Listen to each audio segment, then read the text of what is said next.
안녕하세요. 여러분은 어떤 종교를 가지고 계시나요? 그 종교에서 누구를 통해서 무엇을 얻고 믿으시나요? 물론 중간에 그 무엇의 뜻을 해석하고 전달해주는 목사, 신부, 스님, 학교 스승들이 있고 경전들이 있지만 최종의 무엇을 믿으시나요? 기독교를 믿으신 분들은 예수를 통해 신의 하나님을, 천주교를 믿으신 분들은 예수와 마리아를 통해 또한 하나님을, 불교를 믿으신 분들은 석가, 부처를 통해서 그가 깨달은 진리의 가르침을, 그리고 유교를 믿으신다면 공자를 통해 그 가르침을, 그리고 도교를 믿으신다면 노자를 통해서 그 가르침을, 마지막으로 이슬람교를 믿으신다면 마호메트를 통해 신을 믿으시겠죠. 물론 각자 경전들이 있고 중요한 가르침을 포함하고 있는 책들이 있죠. 그 사람들은 모두가 오랫동안 인류에 의해 위대한 성인으로 인용되고 있는 분들이시죠. 그런데 여러분들은 그 성인들을 직접 만나거나 그들의 육체적인 삶을 직접 보신 적이 있으신가요? 아니시겠죠. 그들은 마호메트를 빼고 모두가 2000년 이상의 이전 성인들이기에 결코 직접 만난 적도, 그들의 육체적 삶을 직접 본 적도 없으시겠지요. 그들이 만일 평범한 사람들이었다면 그들의 이름이 지금까지 알려지고 그들의 가르침이 지금까지 전파되며 사람들에게 종교로서, 위대한 성인으로서 믿어지거나 추앙될까요? 그들이 단지 어느 민족, 어느 국가, 어느 지역만을 위해서 좋은 말과 행동을 했었다면 그 사람들이 세계 인류적인 추앙을 받을 수 있을까요? 그들의 가르침이 세계 인류 보편적인 것이었기에 그들의 가르침이 경전들로 결집이 되어서 지금까지 세계 역사적으로 전해지고 전파되면서 존경을 받고 있는 것이겠지요.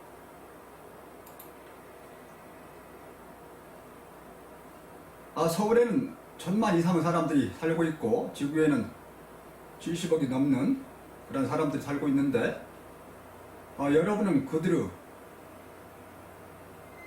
개인적인 존재들에 대해 거의 모르고 있고, 매우 가까이 있는 사람이라도 그들의 존재를 모를 수 있겠지요.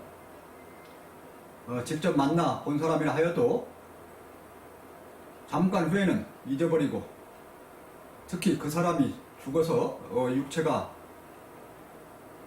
시야에서 완전히 사라지면 그 사람에 대해 기억하거나 느낄 수 있는 어떠한 것도 없겠지요.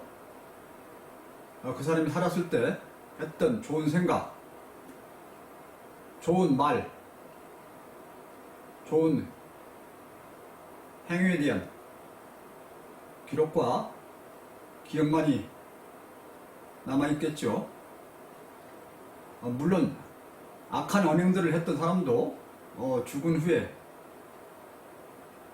얼마 동안 기억에 남아있게 됩니다마는 그 기억은 결코 앞으로 잘 되기 위한 것이 아닌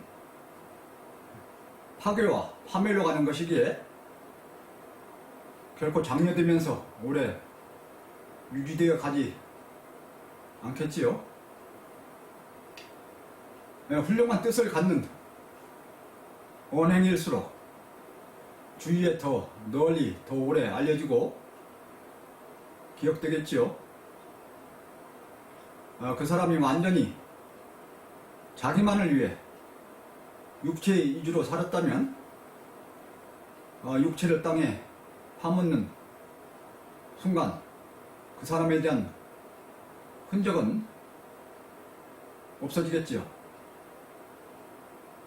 훌륭함이란 상식적인 것을 많이 아는 것을 넘어서, 그리고 또한 지식을 많이 갖추는 것을 넘어서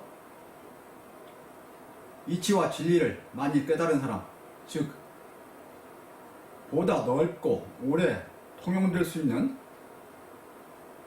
상식보다는 지식, 지식보다는 진리와 이치를 많이 깨우친 사람이며, 그러한 사람일수록 널리 그리고 더 오래 추모되겠지요. 그런데 여러분은 생각을 해보셨는지 모르겠습니다만은, 앞에서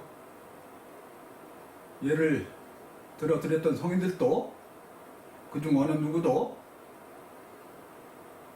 우주 전체의 온전한 진리를 알아내서 인류에게 더 이상은 큰 의문들 또는 방황들을 갖지 않고 인류를 전체 하나로 통합하면서 지구에 완전한 평온과 평화를 가져다 주고 있는 그러한 성인은 없지 않나요? 즉 인류 역사 내내 어느 성인도 아직은 온전한 전체 진리를 알아낸 그러한 성인은 없는 것이라고, 없다고 저는 생각하고 있고요. 그런데 이러한 성인은 이제 곧 나타나야 하고 곧 나타나게 될 것이라고 나는 느끼면서 믿고 있습니다. 상식은 인간들이 만들어낸 약속이거나 삶을 살면서 오감을 통해서 느끼거나 간단한 생각으로 알게 되는 인간 사회 또는 자연의 현상들에 대한 것들입니다. 그리고 지식이란 그러한 상식보다는 다소 깊이 사람이나 자연 속에 숨겨져 있으면서 다소 깊게 사고를 해야 알아낼 수 있는 어떠한 원리 또는 법칙에 해당하면서, 또한 진리와 이치는 지식보다 더 깊고 가장 원천적으로 존재하면서 물리세계가 있든 없든 항상 옳게 있으면서, 물론 무형으로 있으면서 물리세계가 존재하고 물리세계가 변화가 일어날 때 그 속에 원리나 법칙으로 숨어 들어가 있게 되는 그런 불변의 논리를 말하게 됩니다. 나는 그 예를 질량이 M1과 M2인 두 물체 사이에 작용하는 인력 F는 그들 사이의 거리가 R일 때 두 질량들을 곱한 값 M1, M2에 비례하고 거리의 제곱 R 좌승에 반비례하는 것으로 나타내며, 이를 만유인력 법칙이라고 하며 수학적인 식으로 표현하게 되는데, 이때 만유인력 상수인 G를 포함하면서 그 식은 보시는 바와 같이 F 이퀄 G 만유인력 상수, 그 다음에 거리 R 좌승분의 질량 각 두 개의 질량 M1, M2 곱한 거 이와 같은 식으로 나타나게 됩니다. 이러한 만율력 법칙, 수학적으로 표현되는 만율력 법칙을 예를 들면서 상식과 지식과 진리를 말해보고자 합니다. 그 식에서 각 변수들 F, M, R은 힘과 질량과 거리라는 물리적 성질들을 갖는 변수들이며, 그리고 물리적 성질 사이의 변화에 어떠한 관계가 있는가를 그 식이 나타내게 되는데, 그 물리세계의 변하는 법칙 속에는 전혀 물리적 성질을 갖지 않으면서 언제나 옳게 성립하는 순수한 수들 사이의 수학적 논리가 들어있게 된다, 이렇게 설명을 드립니다. 다시 말씀드려서 이 만율력 식에는 F, M, R이라는 물리적 변수값들이 있는데, 이것들은 물리적 성질을 갖는 것들이고요. 그래서 물리적 성질이 어떠한 변화를 할 때 앞의 결과와 뒤의 결과 사이에 어떤 관계가 있는가를 나타내는 것이 이 한 예로서 만율력 법칙인데요. 이 식은 전체 변수들은, 모든 변수들은 물리적 성질을 갖는 그런 변수들이지만, 실질적으로 그 내부를 들여다보면 물리적 성질을 갖지 않는 순수한 수 사이의 관계로 내부가 포함되고 있다, 그렇게 말씀을 드릴 수 있는 겁니다. 그래서 앞에 식에서 보면 그 상식은 물리세계는 변한다, 또는 물리세계 개체들 사이에는 힘이 작용한다, 이 힘은 질량과 거리에 관계가 있다, 이 정도면은 상식 정도가 되겠죠. 그런데 이를 수학적인 식으로 표현해서 앞에서 보여드린 바와 같이 법칙으로서 법칙을 수학적으로 표현하면은 그것은 보다 정확하게 물질 세계를 이해하는 그런 지식이 되면서, 그 내부에는 물리적 성질을 갖지 않는 순수한 수학적인 표현이, 수학적인 이치가 덧셈, 뺄셈, 곱셈, 나눗셈 포함해서 수학적인 이치가 들어있게 된다. 그 수학적인 이치는 물리적인 것이 아니고 순수히 물질 세계가 없더라도 항상 성립하는 그런 이치이고 진리에 속한다, 그렇게 생각해서 그 수식을 통해서 상식과 지식과 진리 또는 이치를 설명해 보고 있습니다. 여기에서 물리학적 수식에는 경우에 따라서는 음수, 허수, 로그, 지수, 상극함수, 조합과 순열 등 여러가지 복잡한 수학적인 식과 기하학적인 표현들이 들어갈 수도 있을 것입니다. 그리고 나는 물리적 성질이 존재하지 않아도 성립하는 철학적인 명제들로서, 다시 말해서 수학적인 표현이 아니더라도 철학적인 명제들로서 이치와 진리가 있을 수 있는데, 그 예로서 유한한 것은 스스로 존재하는 것이 아니고 2차적인 것이다. 유한한 것은 불완전하다. 불완전한 것은 항상 변한다. 변하는 것은 있을 때도 있지만 없는 경우도 있다. 유한한 것 내에서는 변화는 항상 상대적이다. 뭐 이러한 몇 가지 대표적인 예들을 철학적인 진리 또는 이치로서 들고 있습니다. 그리고 이러한 이치들은 물리적으로 물질을 매개로 해서, 물질의 기본은 에너지입니다만 에너지가 뭉치면 물질이 되는데요. 그런 물질을 매개로 해서 다양한 경우들로 번갈아 가면서 임시로 실현이 된다.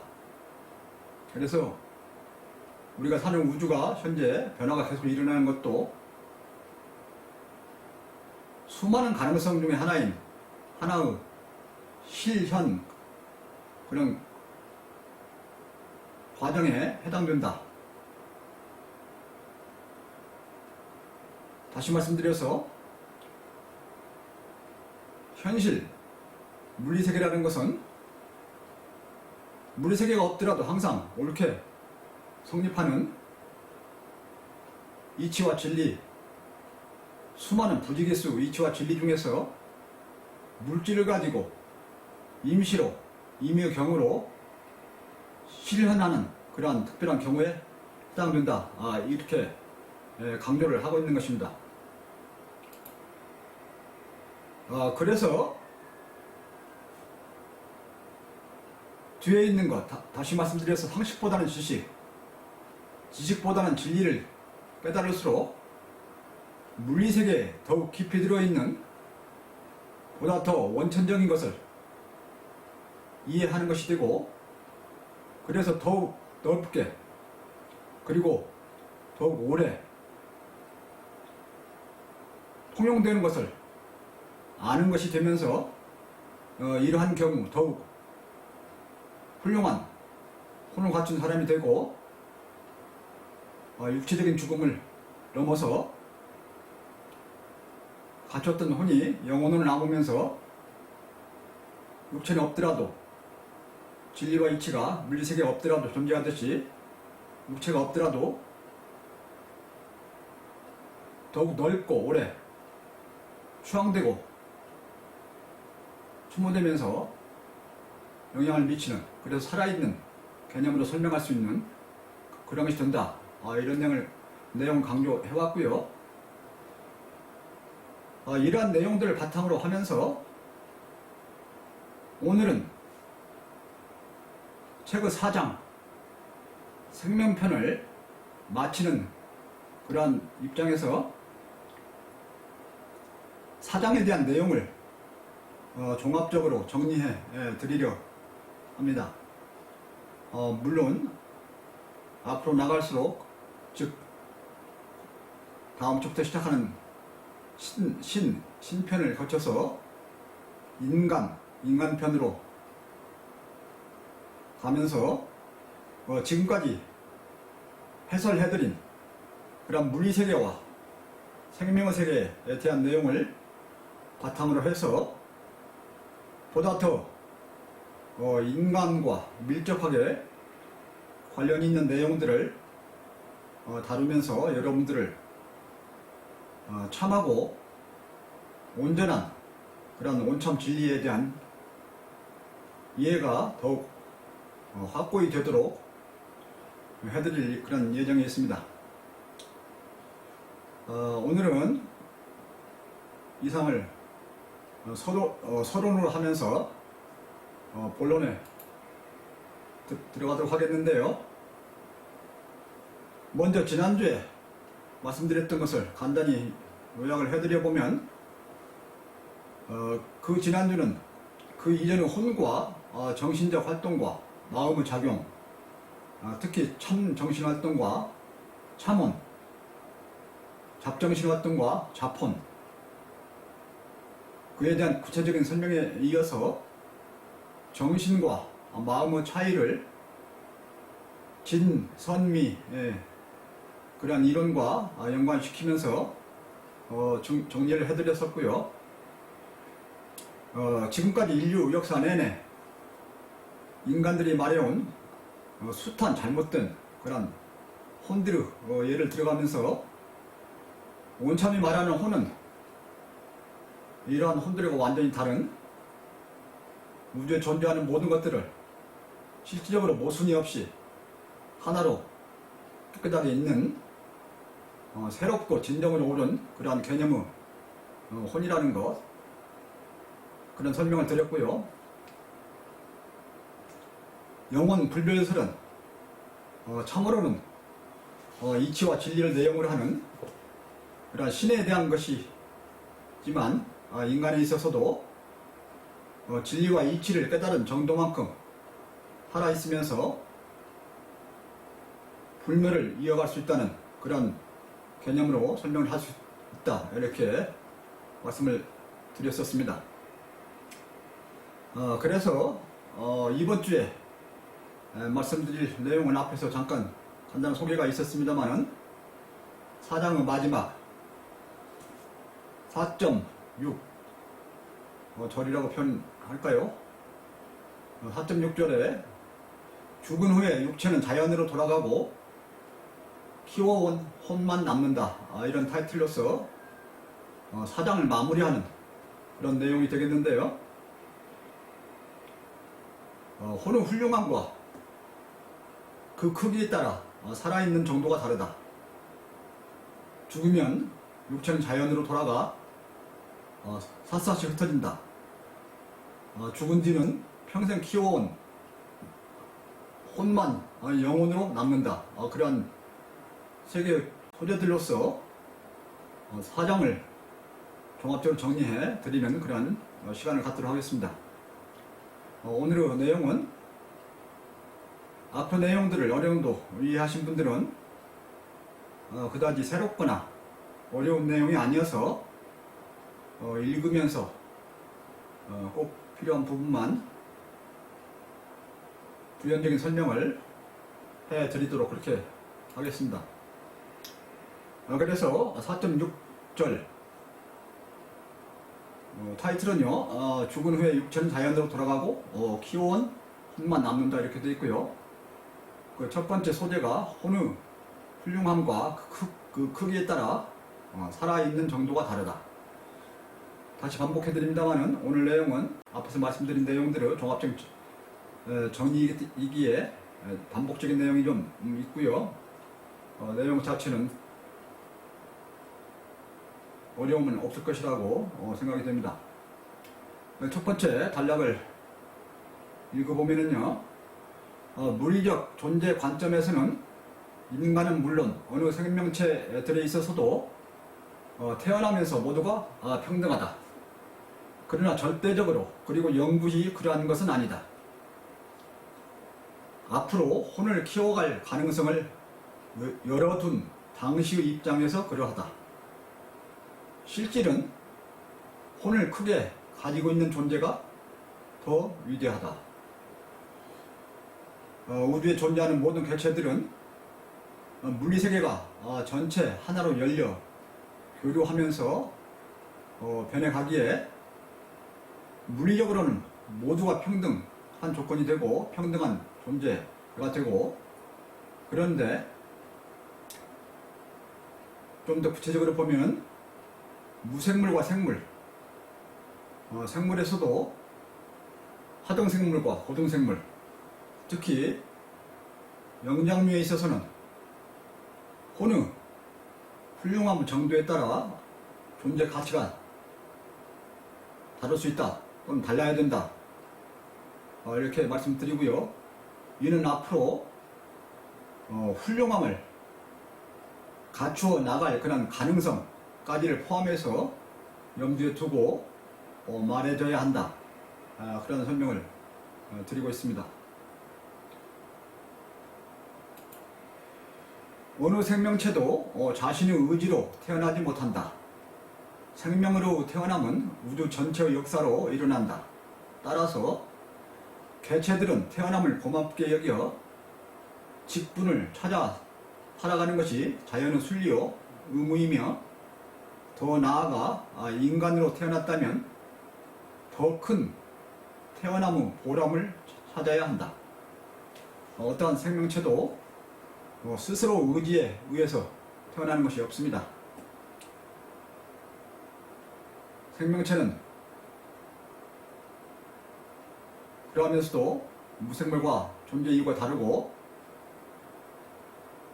생명을 가지고 태어났기에 그 존재함이 무엇이며 생명으로 살아가는 보람이 무엇인지, 특히 영장류 인간으로서는 어떻게 자신의 존재 가치를 찾아 알아가면서 살아가야 하는지를 아는 것이 중요하다, 이런 설명이 되겠습니다. 인간에게 자살과 살인과 사형제도 등 살생의 권한이 없는 것은 인간의 판단에 오류가 발생할 수 있어서 그렇기도 하지만, 더 근본적으로는 어떠한 인간에게도 그러할 권한이 주어져 있지 않기 때문이며, 더 나아가 앞으로 더 훌륭함을 갖추어 갈 기회가 주어질 것이기 때문이다. 인간에게 항상 개과천선할 기회는 주어져야 한다. 인간의 삶의 목표는 훌륭한 혼을 갖추어 가는 것이기에, 그리고 존재의 입장에서 2차적 존재의 그런 자격이기에 자살과 살인과 사형제도와 같은 그러한 살생은 결코 자연의 이치에 맞지 않으며, 개인은 항상 훌륭한 혼 만들기에 노력을 해야 하고, 사회적으로도 이 기회는 모두에게 최대한 보장되어야 한다. 그래서 앞에서 열거해드린 살생들, 살인과 사형제도, 자살, 이런 것들은 인정이 안 된다, 그런 말씀이고요. 만일 무조건적으로 모든 존재 또는 생명체들이 평등하다면 생물과 무생물, 고등동물과 하등동물, 훌륭한 사람과 천박한 사람을 구분할 필요가 없으며, 인생의 삶에서 교육과 노력이 필요 없으며, 인간의 세계는 동물의 세계와 구분되지 못한 채 세상은 아수라장이 될 것이다. 우주 모든 개체들, 특히 생명체들이 단지 같은 물리적 관점에서 모두가 평등하다고 하면 생물과 무생물, 고등동물과 하등동물, 훌륭한 사람과 천박한 사람을 굳이 구분할 필요가 없고, 인간 삶에서 교육과 노력이 필요 없으며, 물론 윤리 도덕은 더 필요 없고요.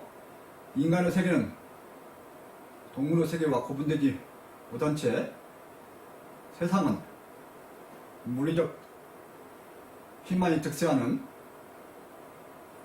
그러한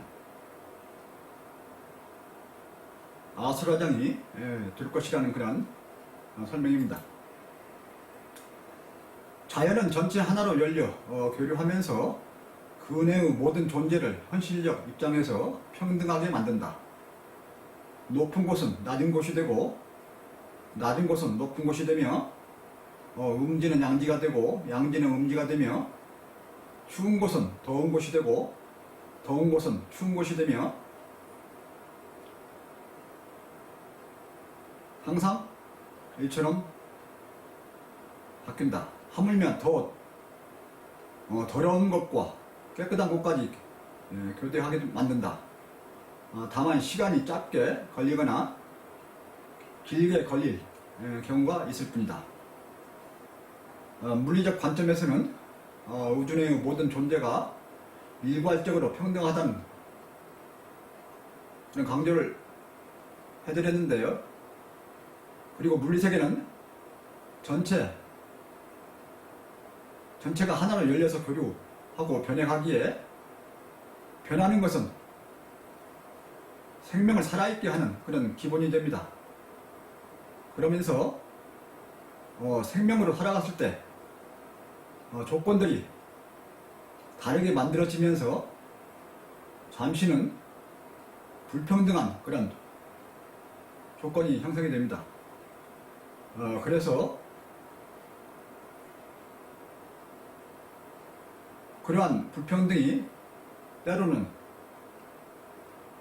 해소되는 시간이 다르게 짧게 또는 길게 걸리는 경우도 있는데, 결국은 자연의 순환에 의해서 거의 같게 물리적 조건들이 평등하게 주어지게 된다. 그런 내용이고요. 저는 가끔가다 그런 생각을 합니다. 내가 서울에서 지낼 때 강북 지역은 많이 개발되어 있었고요. 강남 요사이 가장 땅값이 비싸고 고층 건물이 많고 돈이 많다는 강남 지역은 완전히 논이었습니다. 거기에 음마아파트가 들어서는 걸 보고, 음마아파트는 완전히 논 가운데 흙탕 길을 걸어서 한참 가야 들어갈 수 있는 몇 동의 음마아파트 있었는데, 그토록 논으로 된 그곳이 지금은 가장 비싼 곳이 되고, 그 이전에 비쌌던 강북이 더 싼 곳이 되고 이렇게 되는 걸 보면서, 자연이 여기서 말씀드린 것처럼 자연이 조건을 바꿔가면서 계속 모든 곳에 평등한 조건을 만들어 주는구나, 그런 생각을 했었습니다. 참고로 말씀드렸고요. 누구나 살면서 한 시점에는 하나의 생각만이 가능하고 하나의 일뿐이 수행할 수 없으며, 항상 고뇌를 겪으며 부단히 노력해야 하고, 먹고 자고 입는 것에 큰 차이가 없으며, 아무리 발버둥을 쳐도 죽음은 피하지 못한 채 수명이 거의 비슷하며, 죽으면서 아무것도 가져가지 못하도록 하는 것들이 모든 인간이 천생적으로 평등하게 존재하게 하는 그런 조건들이다. 물리세계에 계속되는 변화가 일어나고, 이는 생명체가 살아있게 하는 기본을 형성해주며 잠시는 불평등을 제공하지만, 생명체 특히 인간으로서 개인들에게 주어지는 조건들, 인간으로서 개인들에게 주어진 조건들은 그다지 크게 차이가 나지 않는다. 다시 말씀드려서 전혀 차이가 나지 않을 수는 없는데, 인간으로서 개인들에게 주어지는 조건들은 일시적인 그런 불평등 또는 좋고 나쁜 조건들, 그런 것들이 형성은 되지만 시간을 기다리거나 노력을 하면 해결할 수 있도록 그렇게 되어 있다는 그런 설명인데요. 다시 말씀드려서 여기서는 인간 내에서 개인마다 물리적으로는 거의 평등한 조건이 주어진다, 그런 내용을 설명하고자 하는 것입니다.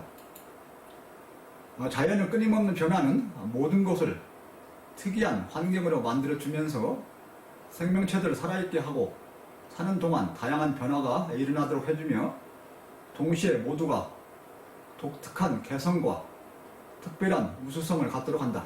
다만 잠시 일어난 불평등과 고뇌들을 해결하는 방법으로 인내와 사랑과 지혜가 필요하며, 그러한 인내와 사랑과 지혜는 삶에서 매우 중요한 기본 덕목이 된다. 자연의 계속되는 변화는 생명들에게 살아있게 하는 바탕을 제공하지만, 그러나 동시에 각 생명체들이 얼마 동안 고뇌와 불평등을 받게 되고, 그런데 생명체들에는 지혜와 더불어 계속되는 노력으로 풀어나갈 수 있게 하고, 공동체 생활에서는 인내와 사랑을 통해서 해결해가도록 요구를 하고 있다. 그래서 인내와 사랑은, 그리고 지혜는 삶에서 중요한 기본 덕목이 된다. 그런 내용이고요. 생명체에 있어서 죽었느냐 살아있느냐는 혼과 육체가 연결되어 있으면서 혼이 육체에 대하여 제어 기능이 있느냐 없느냐 하는 것이다. 혼의 훌륭함과 크기에 따라 살아있는 정도가 다르며 혼에 의한 정신의 활동 정도에 따라 능동성이 다르게 나타나며 능동성이 클수록 더욱 물리적 시공간을 초월하여 영향력을 발휘하게 된다. 생명체에 있어서 혼이 삶의 주체가 된다는 거 몇 번 강조해 드렸었고요. 또한 혼의 훌륭함과 크기에 따라 자체 육체에 대한 제어와 환경에 대한 이해, 적응, 조화 그런 기능들이 우수할 수 있고 또한 그러면서 살아있는 정도가 다르고 그래서 이러한 것들은 혼에 따라 자체의 능동성과 다른 생명체들에 대한 영향력으로 나타날 수가 있는데 이것이 다를 수가 있어서 혼이 삶의 주체가 되는 혼이 매우 중요한 역할을 한다 그런 내용이 되고요. 무생물은 혼이 거의 없으면서 항상 죽어있는 존재이다. 미생물은 다소 혼을 가지고 있으면서 약간 살아있는 것이요 하등동물은 미생물보다 큰 혼을 갖되 영장류에는 못 미치며 인간은 영장류로서 지구상에서 가장 큰 혼을 갖는 존재이다. 큰 혼을 가진 생명체일수록 고등동물 또는 영장류로 부른다. 이거 상당히 일반적인 내용이죠. 혼이 클수록 무생물에서 미생물과 하등동물을 거쳐서 고등동물 그리고 영장류로 향한다는 지금까지 강조해온 그런 내용들을 정리했다고 볼 수가 있고요. 같은 인간에 있어서도 혼을 크게 갖추고 있을수록 크게 살아있는 사람이 된다. 혼이 큰 사람은 생각과 활동 범위가 넓을 뿐만 아니라 주위에 영향을 크게 미칠 수 있다. 특히 잡다한 혼보다 참혼이 클수록 영향력은 더욱 커진다. 이 내용도 여러 번 강조했던 내용을 다시 정리를 하고 있는데요. 인간에 있어서 혼이 클수록 기본적이면서도 중요한 그런 것들을 이해하고 그 다음에 넓고 크게 보며 크게 살아있으면서 활동 범위가 크고 주위에 대한 영향력이 크고 따라서 상식과 지식을 위한 지식을 위주로 하는 그런 작품보다는 이치와 진리를 위주로 하는 참혼일수록 살아있음의 훌륭함과 크기와 그에 따른 영향력이 더욱 크게 된다. 그런 설명입니다. 물리적 힘에 의한 영향력은 시간에 있어서 일시적이며 공간상에서 제약적이다. 물리세계에서의 영향력은 자연의 힘으로 발생하기도 하지만 능동성을 갖춘 생명체들에 의하여 발휘되며 생명체들은 알고 있는 지식과 지혜에 의하여 더욱 큰 영향력을 갖게 된다. 물리적인 힘은 영향력에서 시공간의 제약을 받으며 작동이 되나 생명체에 있어서 영향력은 물질에 의해서보다 자발적이고 능동적으로 발생이 되면서 그 영향력은 알고 있는 지식과 지혜에 따라 그리고 얼마나 널리 전파되느냐에 따라 적용되는 물리적 시공간의 영역을 형성하면서 더욱 커질 수 있다. 즉 순수한 물리적인 힘의 영향력은 물리적 시공간의 제약을 크게 받지만 생명에 의한 특히 이치와 진리를 깨달은 생명에 의한 영향력은 계속 전파되면서 물리적 시공간을 초월하면서까지도 영향력을 발휘할 수 있다. 그런 내용이 되고요.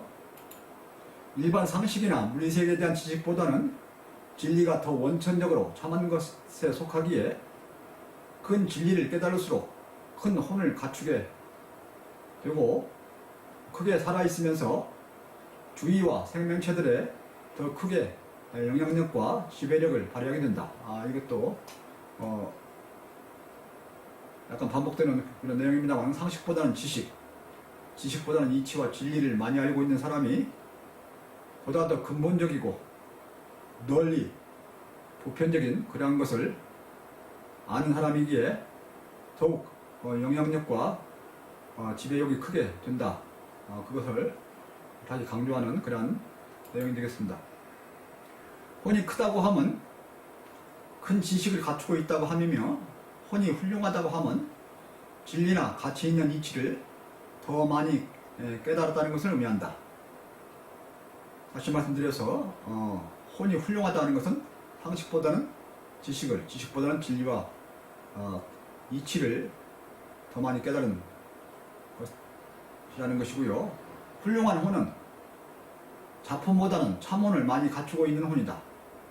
100% 참혼은 전체의 이치 또는 진리에 해당하는 신이며, 신은 영원히 죽지 않고 그 영향력은 모든 물리세계의 모든 곳에 사사시 미친다.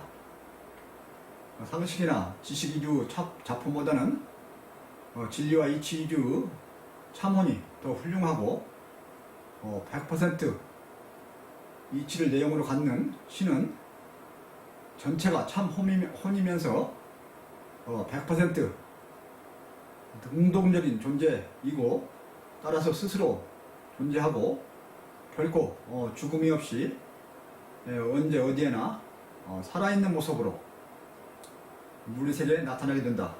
그런 내용입니다. 물질과 현실 생활을 위한 혼은 혼의 영역에 속할 수는 있으나 참한 혼이 아니다. 이런 육체와 관련된 2차의 물리세계에 대한 것이며, 참혼을 키워가는 것이 목적인 인간에 있어서는 부수적인 혼, 즉 자폰에 해당한다. 이것도 전전 시간에 참혼과 자폰을 구분해서 설명드릴 때 잘 설명을 드렸었는데요. 그에 대한 정리가 되는데요. 육체를 중심으로 한 삶, 물질과 현실을 위한 삶, 자폰 위주로 사는 삶, 그것들이 있고요. 그 다음에 이치와 진리의 깨달음에 의한 이치와 진리, 그 1차적인 존재인, 원천적인 존재인 그러한 이치와 진리를 많이 깨달으면서 길러온 그러한 참혼 위주 삶은, 그것이 인간의 진정한 목표가 되어야 되는데, 육체를 위한 그러한 삶을 위한 그 혼은, 자폰은 참혼을 위한 그런 부수적인 수단에 해당된다. 이렇게 설명을 드려왔지요. 진리는 변하지 않고 영구히 존재하면서 언제 어디에나 나타나 영향을 미치듯이, 진리를 많이 갖추고 있는 사람은 더욱 오래 살고 시공간적으로 큰 영향을 미치게 된다. 존재들은 혼의 크기와 훌륭한 만큼 크게 살아있는 것이다. 여러 번 반복해서 강조가 되고 있는 내용인데요. 진리를 많이 깨우치면 크게 살아있게 된다. 이는 진리가 항상 오르면서 언제 어디에나 존재하고 있는 그러한 특징과 연결시켜서 확인할 수가 있다. 그런 내용입니다. 그리고 두 번째 소재로서, 죽으면 육체는 자연으로 돌아가 사사시 흩어진다. 이 내용은 더욱 여러분들이 쉽게 이해하실 수 있는 내용이라고 생각이 되는데요. 읽어보면은, 개인의 육체는 아버지의 정자와 어머니의 난자가 어머니의 자궁에서 결합하여 잉태하면서 만들어지기 시작한다. 물론 그 이전에도 정자와 난자들은 상상이 미치기 어려운 오랜 과거의 역사를 포함하고 있다. 약간 색다른 그런 표현들이 있는데요. 매우 상식적인 내용입니다. 내용 차원에서는 전체 정리를 해가는 과정상에서 설명을 하고 있는 것입니다. 개체의 생명이 태어나기 위해서는 자연의 오랜 역사를 거치는 것이 된다. 그렇지만 마지막으로 부모의 사랑과 결합에 의하여 최종적으로 태어나게 된다. 이런 일반적인 설명이고요.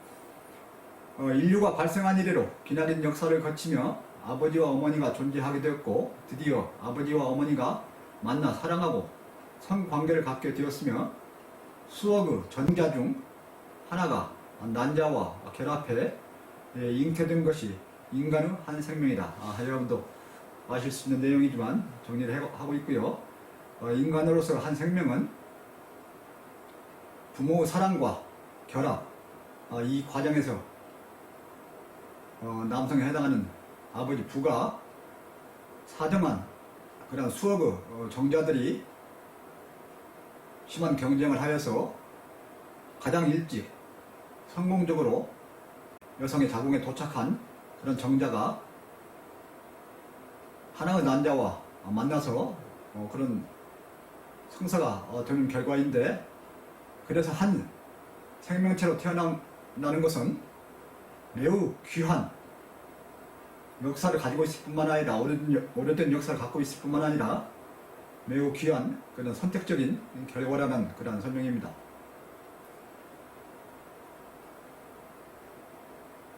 관련해서 한 가지 제가 기억에 남아있는 경험을 하나 말씀드려보면, 제가 영국에서 공부를 하고 있을 때 영국의 방송 BBC2에서 대중의 교양, 성교육 프로그램을 방영하고 있었는데, 부모가 사랑을 하고 성교를 하면서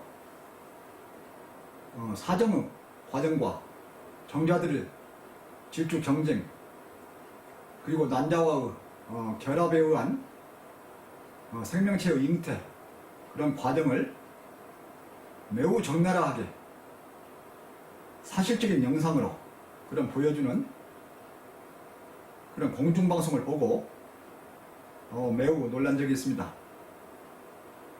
한국에서는 언제 이러한 프로그램의 대중적인 방송이 가능할지 한번 생각해 봅니다. 이러한 오랜 과정을 거쳐 잉태한 태아가 밖으로 나와 성장하고 변하며 늙어가다 죽으면 결국 그 육체는 자연으로 흩어져 사라지게 된다. 순수하게 육체적인 것에 관한 한 얼마의 사진이나 동상이나 사람들의 기억들이 남아있게 될 뿐이다. 태어난 생명은 결국 늙음의 과정을 거쳐서 죽음에 닿게 되는데, 그래서 육체는 다시 자연으로 돌아가고 그 생명의 흔적은 사진이나 동상이나 저술이나 작품이나 이러한 것들로 남아있게 되고요. 또 사람들에 대한 기억으로 남아있게 된다. 그래서 여기서는 주로 앞에 물리적 형식으로 남아있는 것들에 대해서 이야기를 하고 있고요.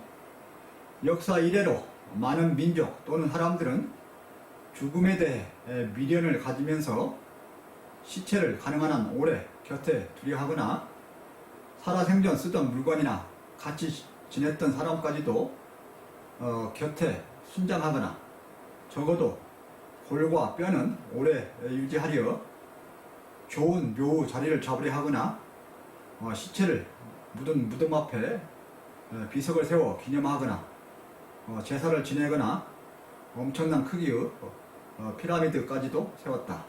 여러분 다 아시는 내용인데요. 사람이 죽음을 싫어하고 죽으면 애석해하면서 길게 기리려는, 기억을 하려는 그러한 행위들이 있는데, 이에 따라서 시체를 곁에 두려 하거나 유품과 같이 순장도 하고 무덤에 비석도 세우고 거대한 피라미드까지도 만들고 또한 제사를 지낸다. 그런 내용인데요. 제가 말씀드리고 있는 것은 육체와 혼 사이에 무엇이 더 오래 남아있으면서 실질적으로 영향이 큰가 하는 것을 설명드리기 위해서 이렇게 여러 가지 예를 들어드리고 있습니다. 이러한 현상들은 모두가 인간의 육체적 기준으로 보려는 현상, 사람의 추모를 눈에 보이는 것 위주로 상징하며 기억해 가려는 현상들이라 할 수 있다. 인간을 육체 또는 눈에 보이는 것을 기준으로 보는 습관이거나 상징적인 행위들이다. 그런데 앞에서 예를 들었던 죽은 사람을 물리적으로 기억하려는 그런 방법과 행위를, 이런 것들은 주로 물리적인 방법들이라는 것이고요. 생명체가 죽은 후 육체를 이루었던 모든 물리적 요소는 자연으로 돌아가 샅샅이 흩어진다. 이는 인류 역사상 누구도 부정한 적이 없고 지금에서도 누구도 부정하지 않는다. 인간의 몸은 당장으로는 부모에게서 나왔다고 하지만 큰 차원에서는 자연으로부터 와서 자연으로 돌아간다. 큰 어려운 내용은 없죠. 사람이 죽으면 누구나 막론하고 육체는 자연으로 돌아가 샅샅이 흩어진다는 설명이고요. 인간의 시체는 땅에 묻어 썩거나 차가 흙으로 돌아가게 하거나 새나 짐승을 먹이로 하여 잠시 다른 생명의 육체를 이루다 사라지게 하거나 일부 유골은 기념이나 추모를 위해서 보관되기도 하나 일반적으로는 땅에 묻거나 화장하여 재로 만들어 강산에 뿌리게 됩니다. 그래서 결국은 육체적인 모든 것은 자연의 순환 속에 다시 돌려 보내지는 것이다. 그런 내용이 되고요. 따라서 여기서는 사람이 죽었을 때 죽은 사람의 육체를 자연으로 돌아가게 하는 몇 가지 예들을, 방법들을 들어드리고 있고요. 마지막 소재로서 죽은 뒤는 평생 키워온 혼만 영혼으로 남는다. 사장의 마지막 결론에 해당되는 그런 소재인데요. 사람들은 생명이 죽으면 육체와 혼이 분리된다고 말한다. 또한 혼이 육체를 떠났다고 말하거나 이제는 육체에 혼이 남아있지 않다고 말한다. 그렇다면 혼은 어디로 가는 것일까? 개체의 혼이 영혼이 되어 공간을 떠든다는 설이 있고 아예 없어져 버린다는 설이 있는데 어느 것이 맞는 것일까? 죽으면 혼과 육체의 관계가 어떻게 되는지, 특히 육체를 기준으로 해서 혼은 어디에 있게 되고 어떻게 되는지 기본적인 질문을 먼저 하고 들어가고 있습니다. 사람들은 누가 죽으면 무덤이나 납골로 시신, 잔재를 보관하고 사진이나 영상으로 그 사람의 모습을 기리며 살아왔던 일생에 대하여 말하고 삶의 가치나 업적을 평가한다. 큰 공헌을 했거나 훌륭한 업적을 남겼을 때는 공적비나 추모비와 같은 기념비 또는 비석을 세운다. 여러분들 다 아실 수 있는 내용이죠. 사람이 죽은 후 죽은 사람을 기리면서 추모하는 그런 방법들 예를 들어드리고 있는데, 사진과 영상, 업적 평가, 이에 대한 기념비나 공적비나 추모비, 이런 예를 들고 있는데요. 한때 엄청난 권력을 누렸던 옛날의 왕들은 생전에 거대한 기념물들을 남기고 가기를 원하고 죽었을 시 썩지 않도록 미라로 만들어 처리되거나 평소 사용하던 귀중품과 신하들과 같이 순장되면서 엄청나게 큰 무덤이 만들어지기도 한다. 불가사의하게 크게 만들어졌던 이집트 왕들의 피라미드들은 후대의 인류에게 길이 관광 자원으로 이용되기도 한다. 큰 권력을 누렸던 사람이나 그런 재력을 가졌던 그런 사람이 죽었을 때 본인이나 그 주위에서 그 사람의 흔적을 가능한 한 크게 오래 남기려고 여러 가지 방법들이 사용된다. 사용되어 왔다. 그런 예들을 들어드리고 있습니다. 그러나 이러한 유품과 무덤과 기념물들은 그 내에 들어있는 깊은 의미의 내용을 제외하고는 단지 해당자에 대한 표상이나 당시의 시대적 생활상에 대한 호기심이나 풍습이나 사실적 지식을 제공할 뿐 인류 정신세계에 영향을 주며 인간의 삶을 이롭게 하거나 평화롭게 하거나 삶의 가치를 훌륭하게 만드는 가르침을 주지는 못한다. 죽은 사람에 대한 유품이나 무덤이나 기념물들은 후대에 그 사람의 과거 존재를 눈으로 느끼게 하는 그런 효과는 있으나 그다지 인류에게 큰 가르침과 영향을 주지는 못한다. 그런 설명인데요. 한 가지 예를 들어드려보면 이집트에 있는 그 큰 피라미드들은 눈으로 보기에 그 왕이 그만큼 큰 힘을 가졌었구나 하는 것 정도로 알게 하지 어떤 정신적인 다른 가치는 없다.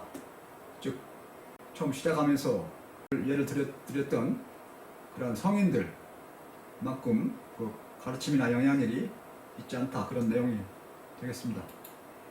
사람으로부터 영향은 가까이에서 물질적으로나 물리적으로 받을 수도 있지만 주로 정신적으로 받게 된다. 사람이 죽어 육체와 혼이 분리될 때 개체적 혼의 키워감은 정지되지만 그동안 키웠던 혼은 그 크기와 훌륭한 만큼 살아남은 사람들에게 전파되면서 영향을 주며 빛을 발하게 된다. 죽은 사람이 주위와 후대 사람들에게 넓고 오래 영향을 주는 것은 그 사람 관련된 육체나 물리적인 것보다 그 사람이 살아있는 동안 훌륭하게 키웠던 혼, 그 혼을 만들고 있는 이치와 진리, 그런 것들이 되고 그러한 것들이 활발하고 훌륭하게 발휘했던 정신활동, 그러한 것에 의해서 후대에 계속해서 전파되면서 영향을 미치게 된다. 그런 내용입니다. 사람들은 흔히 호랑이는 죽으면 가죽을 남기고 사람은 죽으면 이름을 남긴다 라고 말한다. 사람들이 죽을 때 무엇인가 남기기를 원하는 심정과 이름이 그 사람의 전체를 상징하면서 일생 업적이나 삶의 흔적들을 의미하는 것이기 때문일 것이다.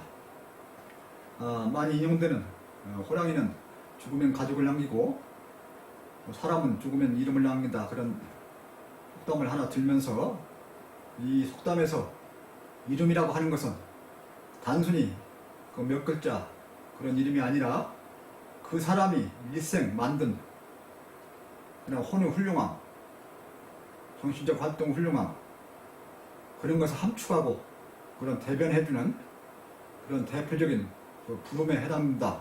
그런 내용입니다.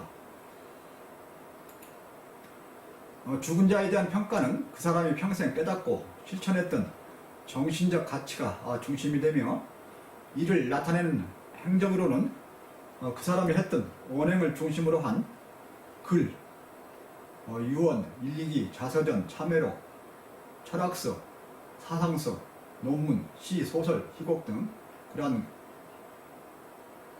글에 의한 기록, 이런 것들과 더불어 또는 창작했던 예술 작품들, 노래, 곡, 글씨, 미술, 조각, 건축, 영화와 같은 그런 예술 작품들, 이런 것들이 죽은 사람의 사상과 정신, 그것을 담으면서 혼을 이루고 있는데 그 혼의 내용이 그런 것들로 담겨서 전달된다. 그래서 죽은 사람이 남기고 하는 정신적 가치들을 담는 그런 방법들을 글과 예술품들이 될 수 있다. 그런 내용을 담고 있고요. 여러분들이 쉽게 짐작하실 수 있는 내용이라고 생각이 되고요.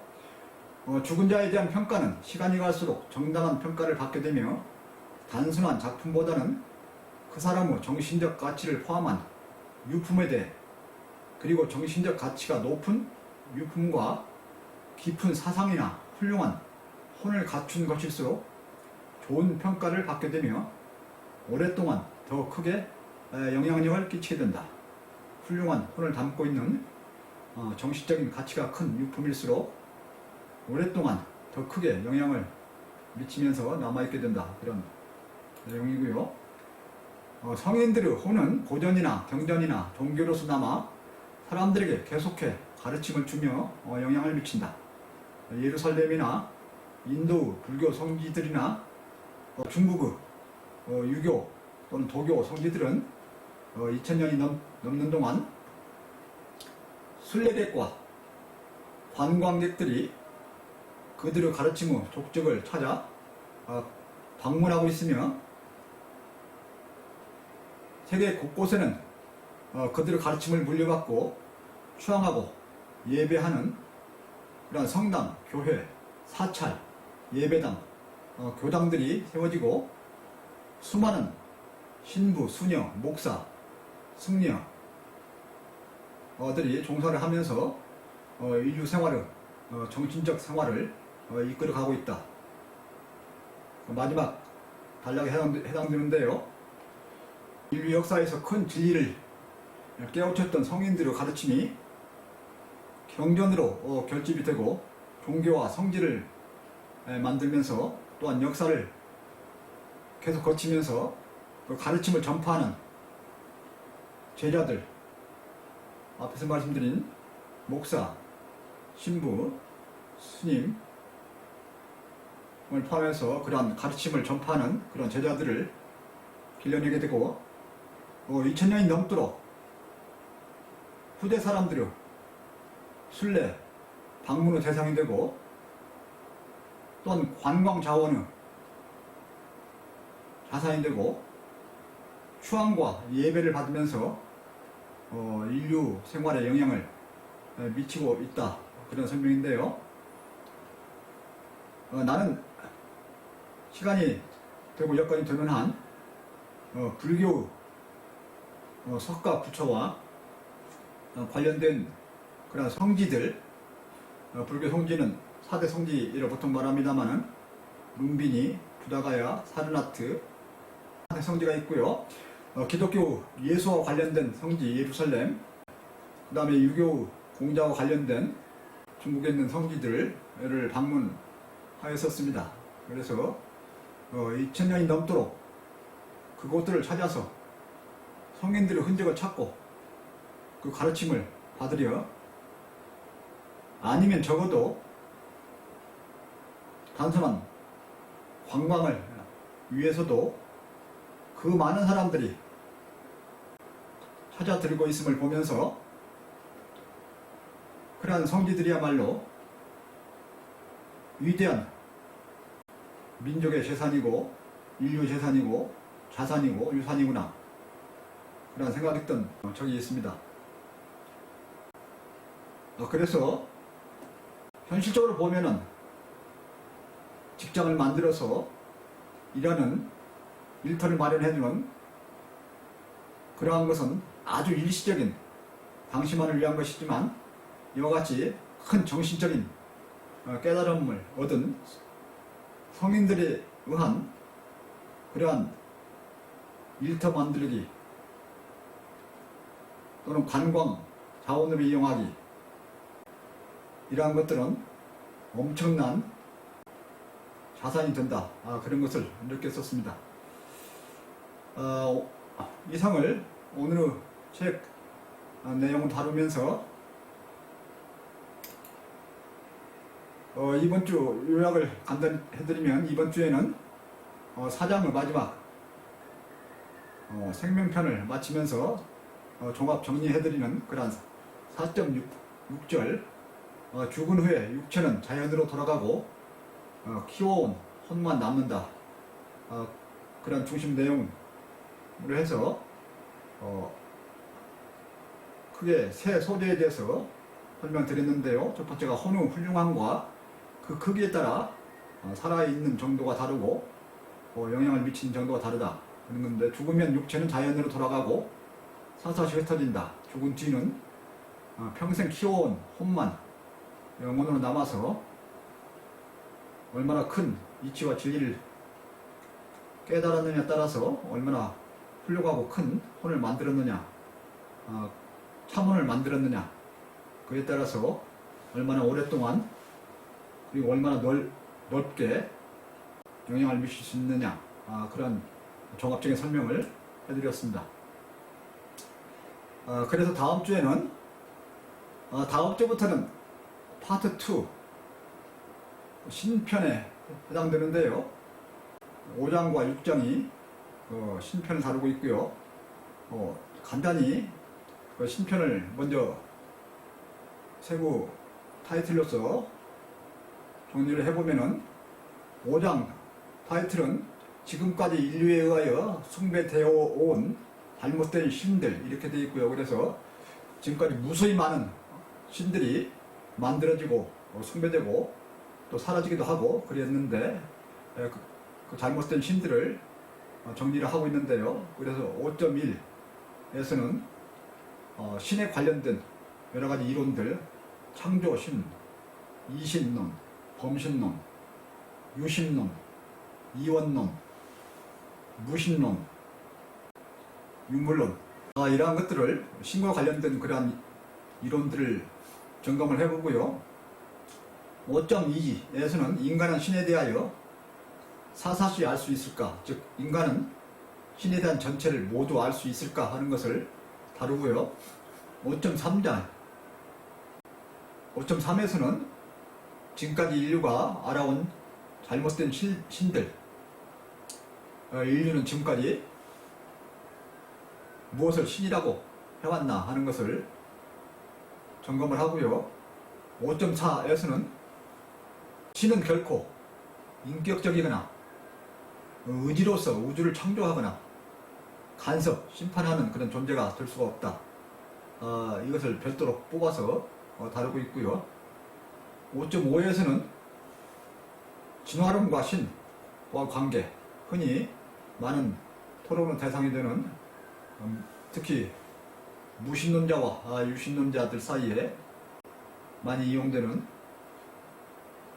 신과 진화론, 특히 신에서 창조론과 관련됩니다만은 그 관련해서 정리를 하는데 신은 분명히 존재하기는 하는데 결코 죽었거나 없어졌던 적이 없다. 존재는 한다. 그런데 지금까지 인류는 신을 잘못 알아왔다. 그런 내용이 5.5로 정리가 되어 있고요.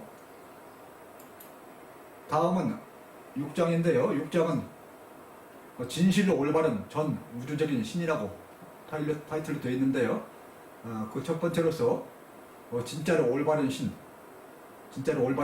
어떤 신인가, 신과 이치, 진리와 관계에 대해서 다루면서 지금까지 인류, 어느 누구, 어느 종교, 어느 민족도 제대로 말하지 못했던 그러한 올바른 신을 말하고 있고요. 6.2에서는 진짜 신이 어떻게 존재한다는 걸 증명할 수 있는가, 그런 증명이 되고 있고요. 6.3에서는 신의 속성을 크게 두 그룹으로 나누고 있는데 신의 속성 1, 그게 6.3이고요. 신의 속성 2가 6.4인데요. 신의 속성 1에서는 신의 고유적인 그런 속성이고, 신의 속성 2에는 2차적인 존재로서 느끼는 신에 대한 속성, 그것을 따로 분리를 시켰는데, 신의 고유 속성, 그 속성 1에서는 만유의 원천이다, 무형적이다, 완전 자존적이다, 비인격적이다, 철저히 자유롭다, 이런 내용을 다루고 있고요. 신의 속성 2에서는 영구 불변한다, 절대 함정이다, 절대 함정이라서 항상 언제나 옳다, 2차적인 존재에게는 항상 옳게 나타날 수밖에 없다, 그런 뜻이고요. 그 다음에 무한 잠재성을 갖는다, 이것은 창조소라고도 연결시켜서 설명할 수 있는데요. 그리고 철저하게 공평하다, 결코 기도 기원을 들어줄 수 있는 그런 존재가 될 수 없다, 그런 내용이 신의 속성 2로서 소개가 되고 있고요. 6.5에서는 진짜 신은 종교로서 추앙되지 않아도 좋다. 굉장히 지금까지 사람들이 생각했던 그런 신과 다른 그런 신의 관점인데요. 진짜 신이라면 종교로서 추앙하거나 기도 기원을 하면서 자기만을 위해서 무엇을 바라는 그러한 것에 신을 이용할 수는 없고 바랄 수도 없고 바라야 도움이 되지 않는다. 그런 내용인데요. 그 이유를 상세히 설명을 하고 있습니다. 그리고 6.6장 신에 대한 올바른 이해는 인류 삶의 영원한 안정과 평화를 보장해준다. 즉 신을 부정하는 경우는 엄청난 인류의 장래에 엄청난 혼란이 올 거고요. 신을 올바로 이해함으로써 인류 삶의 진정으로 안정과 더불어 평화가 올 수 있다. 그것은 그런 이기적인 신 또는 어떤 어느 특정 민족만을 위한 신도 아니고 자기만을 위한 신이 아닌 올바른 신이다 하는 걸 구체적으로 설명을 하고 있습니다. 이런 신에 대한 5장과 6장으로 구성이 되어 있는데, 그래서 다음 주에는 그의 첫 번째 시간으로서 5장에 지금까지 인류에 의하여 숭배되어 온 잘못된 신들 그런 편에서 기본적으로 신에 대해서 일어날 수 있는 그런 질문들, 신과 관련된 이런 기본 화두들, 이것을 모아서 소개를 해드리려 하고 있습니다. 그래서 본 내용, 신 본 내용에 들어가기 전에 기본적인 질문들을 쭉 나열을 하고 있는 것입니다. 그래서 여러분들은 다음 주부터 지금까지 인류 역사에서 어떠한 개인, 민족, 인류 또는 종교도 말하지 못했던 그런 진정으로 옳은 신, 그런 신에 대한 관점을 보시게 될 것이라고 저는 확신하고 있습니다. 여러분들의 많은 관심 바랍니다. 이상으로 이번 주를 마치겠습니다. 고맙습니다.